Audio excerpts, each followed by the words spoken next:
कर दूंगा वीडियो।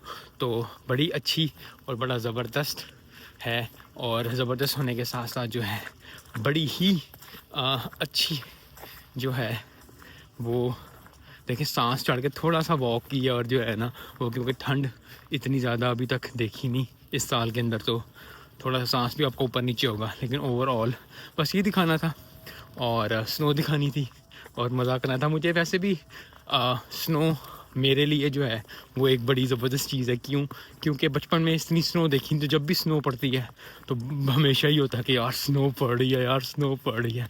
तो अगर आप देखें तो बड़ा ही अच्छा जो है वो ओवरऑल है। सो पहली स्नो, ज़बरदस्त स्नो। ध्यान रखें अगर आप अमेरिका में हैं या आप कहीं ऐसे शहरों में जाके बर्फ़ बहुत ज़्यादा पड़ रही है और ठंड बहुत ज़्यादा हो गई है। सो मिलते हैं नेक्स्ट वीडियो में। अस्सलाम वालेकुम।